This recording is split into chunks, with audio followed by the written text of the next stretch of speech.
Amil Niazi sitting in for Elamin Abdelmahmoud, and this is TIFF in 12, Commotion's podcast where we take you inside the Toronto International Film Festival. And this weekend, it all wraps up. Sad. Rad and Teri are back with me now to talk about all of it. We're going to start with some of the big performances because I know there have been a few highlights. Teri, let me start with The Smashing Machine. This is the one where everyone is talking about how transformed The Rock became. He's getting a lot of even early Oscar buzz. He is playing an MMA star. Is that right? Teri, talk to me about what is happening in this film and who The Rock is sort of transformed into. Amil, you got it down. You are absolutely correct. He plays Mark Kerr, who was one of the early adopters of MMA and UFC fighting. So that's all right. The Rock does transform. Like, give the Academy Award to the hair and makeup people, but do not give it to The Rock. This is not a good performance, and I didn't think it was a good movie. I had a lot of problems with The Smashing Machine.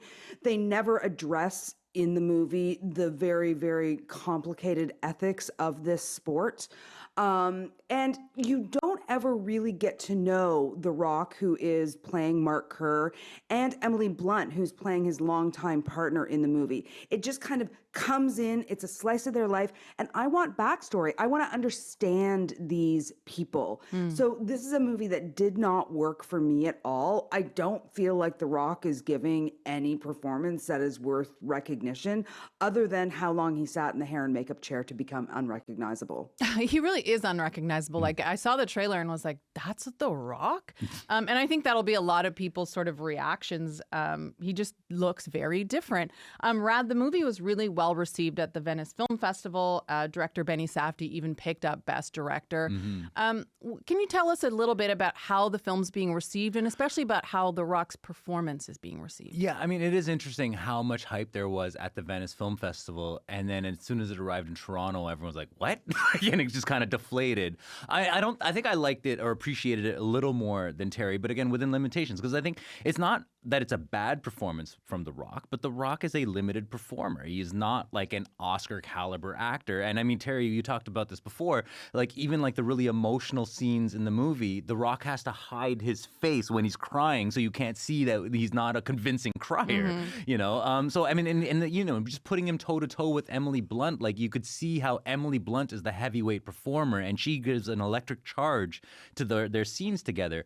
But I mean, overall, the movie is kind of dramatically flat. I agree with Teri that it leaves a lot unexplored. And to me, when I came away from this, it's like, you know, Benny Safdie, half of the Safdie brothers, and their movies are so incredible together. This is them now splitting apart, making their own movies. It feels... And I felt this in the movie. It felt like this was a vanity project for The Rock that he brought to Benny Safdie, and so Benny Safdie brings his directorial talent, his Scorsese influences. This is like his Raging Bull, but to a vanity project for The Rock, which can only go so far because it's The Rock. Right. Okay. Well, this is TIFF in 12, so we got to keep it moving. Teri, let's talk about If I Had Legs, I'd Kick You. This is directed by Mary Bronstein and stars Rose Byrne. A lot of buzz about her performance. Let's talk about that.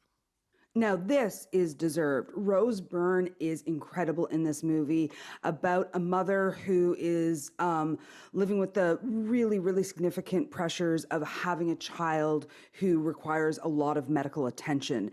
And this is, you feel the pressure cooking. You feel how unbelievable stress she is and how everything is on her plate. I mean, people talk now about the emotional labor of motherhood.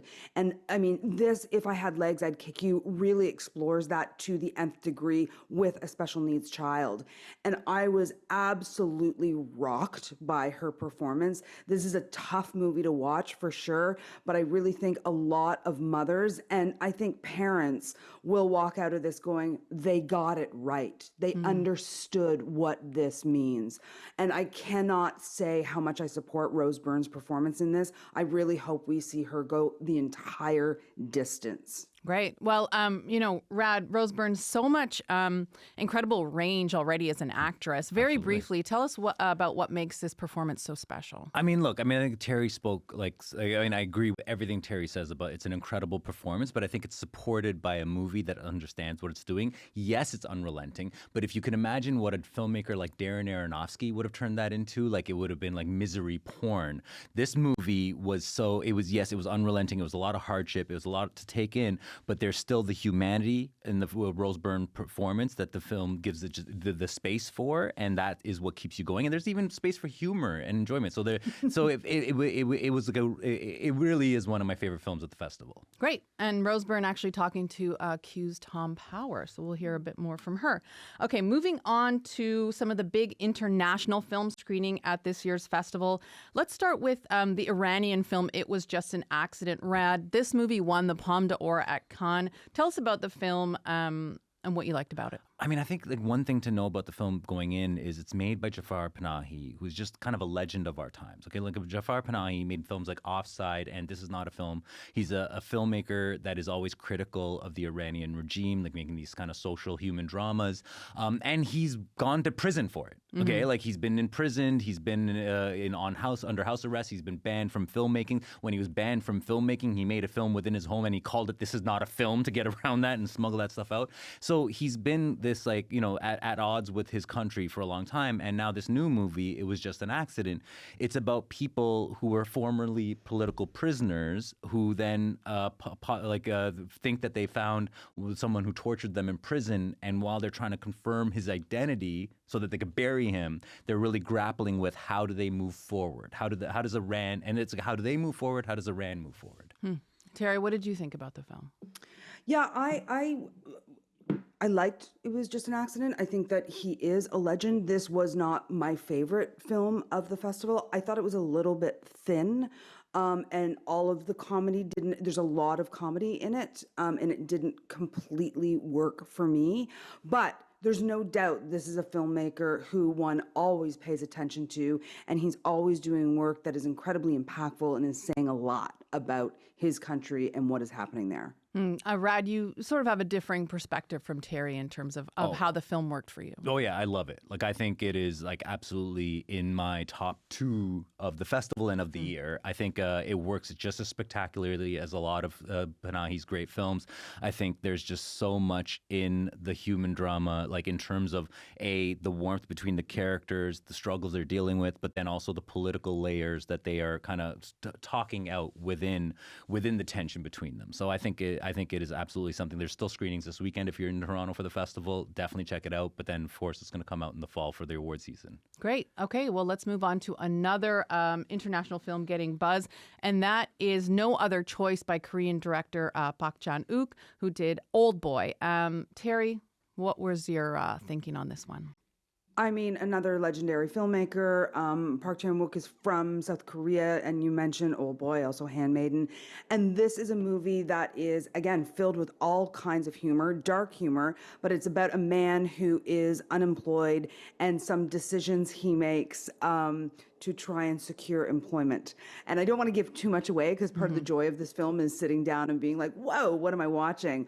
But the lead performance is particularly spectacular. This is a person who carries this movie absolutely through from beginning to end and has a ton to do.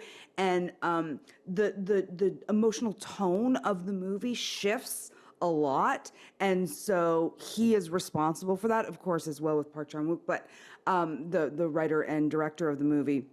But this is a really fun ride, and I think also really resonant when we're talking about, jobs and employment and the global, struggle that many people are finding around that issue. Rad, quickly, what did you think about the film? I really enjoyed it. I think this is yet an example of like Park Chan-wook becoming an even stronger filmmaker in his late career. Like I think like Old Boy and like some of his early work is much more sensational, where I think there's so much more thoughtfulness, especially in his last movie, Decision to Leave, which was such a sexy, amazing movie. I think that's his masterpiece. And this one comes close in terms of being like kind of a post-Parasite, satire on how brutal we are in this economy. Well, I mean, all sound really, really great. It's sort of sad to say that it's Friday, which means we're heading into the closing weekend at TIFF. Teri, what is next on the agenda for you? I am going to come down to the CBC, and I'm going to be in the audience for Tom Power's interview with Sarah McLachlan for the Lilith Fair documentary, which I've seen the documentary. It's fantastic.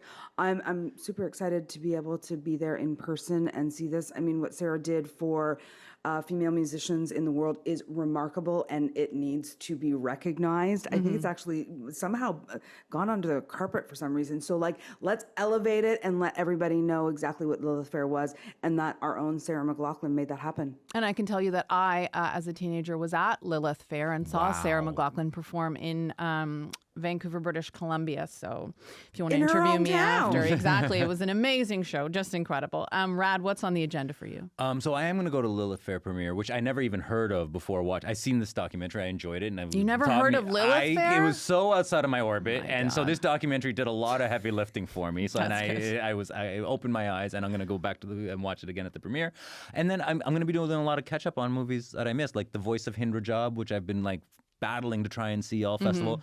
Maybe Tuner. They programmed it at a time's not working with my schedule, but we'll figure it out. Okay, well, lots I might go to do. see Tuner a second time. Oh wow, Teri. Okay, that's too much, Teri. That's too much. So we'll be back with another TIFF in 12 on Monday, and we'll be getting some of your reaction to the People's Choice Awards. All right, we'll see you then. I wonder who it'll be. Maybe it'll be Tuner, Teri. Who knows?